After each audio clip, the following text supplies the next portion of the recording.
Corona vaccine को लेकर उठ रहे सवालों के बीच एक अच्छी खबर सामने आई है। ब्रिटेन में हुए 2 अध्ययनों में पता चला है कि वैक्सीन की पहली खुराक के बाद ही संक्रमण का खतरा कम होने लगता है।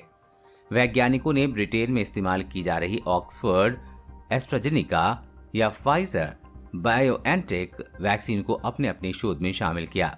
इस दौरान उन्होंने पाया कि टीके की पहली खुराक के बाद ही संक्रमण का खतरा करीब 65% तक कम हो जाता है। ऑक्सफोर्ड विश्वविद्यालय और office of national statistic ONS द्वारा किए गए 2 अध्ययन हालांकि अभी तक प्रकाशित नहीं हुए हैं, लेकिन दोनों में पाया गया है कि टीकों की 2 में से 1 खुराक ने भी बुजुर्गों, युवाओं और स्वस्थ लोगों में कोरोना संक्रमण के खतरे को काफी कम किया है। गौरतलब है कि वैक्सीन की 2 खुराक लगती हैं। पहली खुराक के 28 दिनों बाद दूसरी दी जाती है।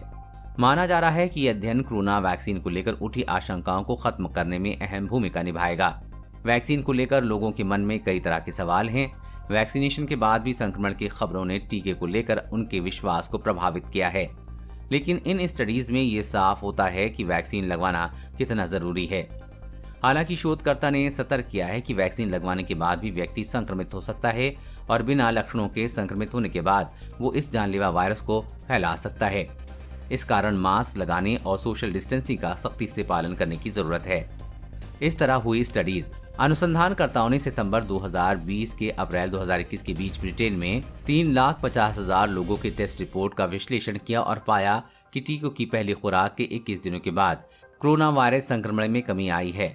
डॉक्टरों के अनुसार टीका लगने के बाद मानव शरीर में कोरोना वायरस के खिलाफ रोग प्रतिरोधक क्षमता विकसित होने से 21 दिन का समय लगता है। अध्ययन में कहा गया है कि टीके की पहली खुराक के बाद उन 21 दिनों में संक्रमण का खतरा 65% कम हो गया है और दूसरी खुराक के बाद इसमें 70 से 77% तक की कमी दर्ज की गई है। बड़े पैमाने पर समुदाय के सर्विलांस की मदद के लिए किए गए अध्ययन में वैज्ञानिकों ने ये निष्कर्ष निकाला है कि ऑक्सफोर्ड एस्ट्राजेनिका या फाइजर बायोएनटेक के टीके की एक खुराक भी कोविड-19 के खतरे को काफी हद तक कम करती है। कोरोना वैक्सीन और लॉकडाउन से जुड़ी हर खबर सबसे पहले पाने के लिए चैनल को सब्सक्राइब करें और अपने दोस्तों के साथ शेयर करना न भूलें।